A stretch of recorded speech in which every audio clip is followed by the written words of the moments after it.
and snow. That's right. That's right. You know, we're going to see these numbers continue to rise, and I'm sometimes, and I know this, I'm sometimes probably an annoying person to talk to about power outages because I look at an event in advance and I say, all right, you're going to lose power for several days, and when it's out for 8 or 10 days, I say, yeah, that's what happens. So I look at an event like this, and when you get a combination of heavy, wet snow and a driving wind that frequently gusts over 50 miles an hour, you're going to lose power. And when your utility crews have to go out and literally dig through feet of snow to get the wires. Now, the good news is it's not an ice storm, so they can just pull them back up. But nonetheless, you've got to find them first. And so that's going to be a big part of things over the next couple of days. So it's kind of one of those things where, yeah, we'll see probably, I would say, at least maybe even another couple 100,000, dare I say, go out of power here before we're all gone because of the extent of the wind and the snow. You know, the good news in all this is we've had some recent storms where the power companies, utility companies have had some work and some training, so to speak. They've come up with better plans. We've heard extensively how they had pre-positioned so many crews around the state so that they would be ready to go, wouldn't have to be sent out once they were able to actually get up and do repairs. And we did hear from the governor in your report earlier that wherever possible, they were going to try to get and actually start repairing some lines. I don't know where that is right now because the weather's just too bad, but hopefully, they're better prepared this time around. Yeah, that's right. You know, in some of these areas, some of the issue is going to be the fact that this is a very pasty snow. So, you know, a lot of the companies have done a phenomenal job with cleaning back and trimming back the trees, which is great because that takes out the tree limb problem. You're still going to have the problem, though, with the lines being weighted down and tremendous stress being put on the line by the wind that's blowing. So we're still going to have, as I said, more of these outages. So can you give us a breakdown a little bit of, two questions for you. First, as a parent, I would like to know, Monday is, I'm hoping, get back to school, kids. I hope you enjoyed Friday. Will the schools have a chance to really clean up the mess, do you think? Basically Sunday they'll have. I think it's going to depend. Yeah, well, you know, I mean, we've seen situations like this before, even though perhaps not on this large of a scale, but we've certainly seen where some towns have received 3 feet of snow before in New England. And really within the past several years we've seen that. And in all of those cases, the hardest hit towns have taken at least about 3 days to get back to normal operation. More than that. So you look at this and you say, in the towns that get the most snow and in the cities that get the most snow on the order of 2 or 3 feet, I think you have to plan on it taking a longer amount of time. It's been amazing just to see, and when you consider that we're like halfway through the storm maybe in terms of accumulation, and maybe a little less than that, and you look at Boston, and you see how much snow is in the streets and how much needs to move around, it really makes a statement. And freezing to death out there right now, I can see her in the monitor. Nellie, you look terribly cold out there, but you are right in Boston. And I tell you, you're seeing history in Boston right now. We'll toss it out to you. Of what you can see. Yeah. Was actually up. I didn't know I was on camera, and I was having trouble standing.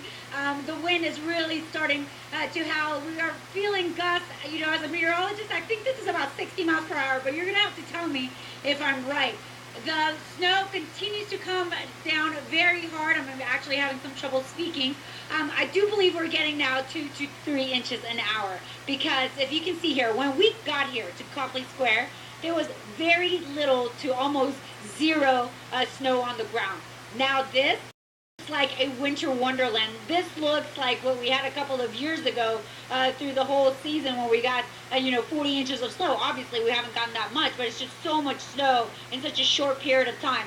So, through the night I've seen these processes go through a timeline, if you will. At first, there were some kids out here playing, their parents, the sleds. About 2 hours ago, we still had people on skis, a couple on sleds, and then shortly, but surely, we started to see that really dwindle. Now, it looks like a ghost town down here in downtown Boston. It's actually a very eerie feeling. Not even the cops are coming around lately. We did have some plows move through. They're coming by every about 30 minutes, but the snow is really becoming a blinding snow. What we call whiteout conditions. If I had to guess, I would say this is it right here, because I'm really having trouble opening my eyes and speaking. And I know the temperature is not too cold. I'm guessing it's between 28 to 30 degrees because of the consistency of the snow. It's not the fluffiest, most beautiful snow, but because the wind is picking it up, it sure does not feel like fluffy snow. So really right now, it's quickly deteriorating. The conditions are quickly deteriorating.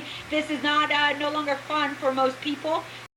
Seeing that only a few are venturing out, and of course, we've been saying this all night. It's a dangerous situation. You definitely don't want to be out in this, especially now that we're getting to the thick of things. Well, Nellie, I can tell you a couple of things. First of all, in terms of the wind, you're right on the money. 60 miles an hour have been the gusts out of Logan Airport now. That's right on the water, but obviously you're picking up those strong winds there in the city, too. The other part of this is what's interesting. In Boston, the temperature was at 30 or 32 for quite a time, just dropped down to 24. So if it feels like it got colder in the last about 10 minutes or so, that's the new air coming in. You should notice the snow getting fluffier, and it should accumulate faster from this point forward through the night, at least for as long as you're there. Yeah, you know, it has been accumulating faster in the last hour or so. And you know, one other thing, I've been out here looking for the thunder snow. You know it's my birthday, and that would just make my birthday. So I know there's been reports of it, and I'm just sitting here looking up. The camera guys are thinking I'm crazy, but I haven't seen it yet. As soon as I see it, I will capture it on video. I will try, and I will get it to you. I promise. That is my promise to you. You know, Nellie, I think as long as you wait out there, you will find some thunder snow for you. Happy birthday, Nellie Carreño. Happy birthday, Nellie. Stay warm. All right, let's move west, down the Mass Pike to Framingham, Massachusetts. Our Alicia Palumbo is there near the Lima Bunker area. It's snowing very hard, and you are prepared for this storm, Alicia.